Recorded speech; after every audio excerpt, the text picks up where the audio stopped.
Sebuah kapal perang Iran dilaporkan tenggelam setelah dihantam torpedo yang ditembakkan kapal selam Amerika Serikat di Samudra Hindia, Rabu 4 Maret 2026. Rekaman yang dirilis Departemen Pertahanan Amerika Serikat memperlihatkan detik-detik ledakan besar di badan kapal sebelum akhirnya kapal tersebut karam.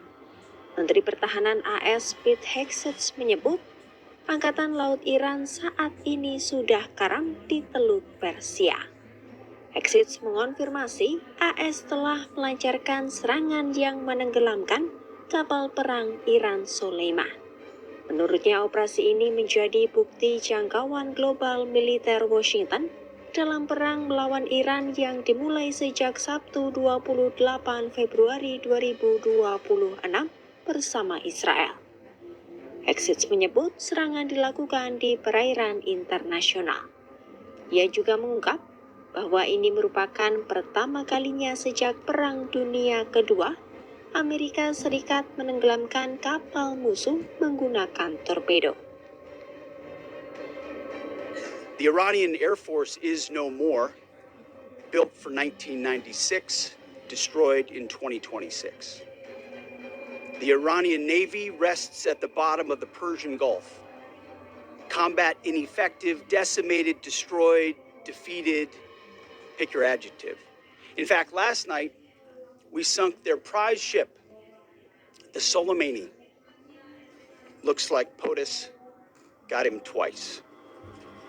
Their Navy, not a factor. Pick your adjective, it is no more. In fact, yesterday, in the Indian Ocean, and we'll play it on the screen there, an American submarine sunk an Iranian warship that thought it was safe in international waters. Instead, it was sunk by a torpedo.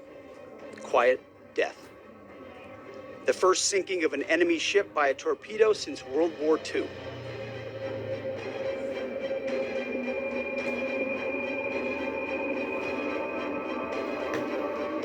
Kapal yang tenggelam diketahui merupakan fregat Iris-Dina milik Angkatan Laut Iran. Otoritas Sri Lanka melaporkan 32 awak berhasil diselamatkan setelah kapal mengirimkan sinyal darurat saat fajar. Namun 148 pelaut lainnya masih dinyatakan hilang.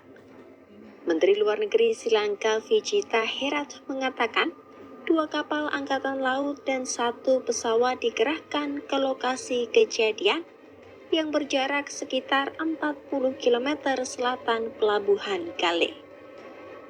Kapal disebut sudah tenggelam sepenuhnya dan hanya menyisakan tumpahan minyak di permukaan laut saat tim penyelamat tiba.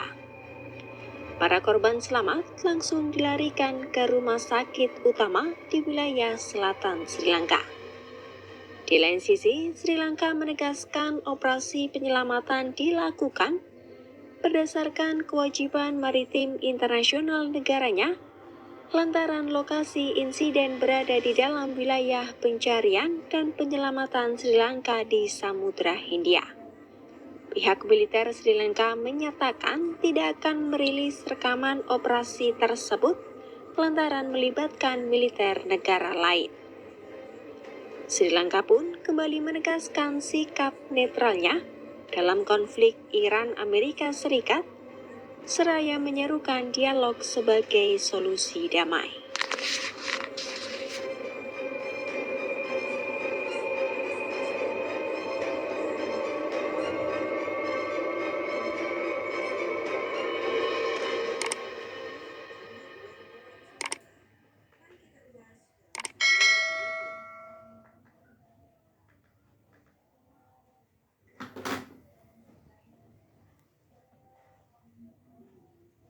Kami ajak Anda berbincang bersama dengan Direktur Pasca Sarjana HI Universitas Paramadina Ahmad Hoirul Umam. Selamat pagi Mas Umam. Selamat pagi Mbak Ana. Mas Umam, kami ingin lihat pandangan Anda. Bagaimana Anda melihat konflik ini? Apakah masih regional atau malah sudah masuk ke fase konflik global? Ya Mbak Ana, pada konteks ini memang sudah mulai merangkak pada satu tren perang yang kemudian bukan hanya pada level bilateral tetapi sudah mengarah pada konflik dan juga peperangan yang berskala regional. Apa yang terjadi di Timur Tengah, bagaimana kemudian respon dari Israel sendiri, kemudian beberapa negara Teluk yang mendapatkan serangan rudal dari Iran. Saya pikir ini menjadi sebuah bom waktu yang kalau misal dibiarkan begitu saja, tentu ini akan menciptakan eskalasi yang jauh lebih besar. Dan respon kembali atas retaliasi yang dilakukan oleh Iran, misalnya tadi apa yang terjadi di Beirut, di Lebanon, kemudian beberapa waktu lalu juga ada rudal yang diarahkan ke wilayah udara Turki. Ini menjadi sebuah potensi bagaimana strategic miscalculation bisa terjadi. Dan ini adalah hal yang harus diantisipasi semua pihak. Kalau misal kemudian Iran dengan segala survival interest-nya mengoptimalkan sejumlah faksi-faksi kekuatan, proksi-proksi kekuatan yang ada di Timur Tengah secara umum, baik Hizbullah yang ada di Lebanon, kemudian Hamas yang ada di Palestine, kemudian Houthi yang ada di Yaman, kemudian sejumlah milisi di sejumlah wilayah perbatasan Irak, saya pikir itu bisa menciptakan eskalasi pada level regional. Dan kalau misal kemudian negara-negara Eropa, terlebih dalam konteks ini adalah NATO, akhirnya menceburkan diri dalam proksi kekuatan ini, tentu ini berpotensi menciptakan perang dunia ketiga. Maka di level ini eskalasi harus dihentikan. Negara-negara Teluk juga harus berpikir sekali lagi untuk mendinginkan eskalasi, dan kita berharap negara-negara besar, terutama sponsor dari semua ketidakpastian ini, yaitu Amerika Serikat, berkenan untuk mengerem langkah-langkahnya dan menjadi sebuah ruang baru bagi stabilitas di kawasan Timur Tengah dalam waktu dekat ini. Mbak Anu.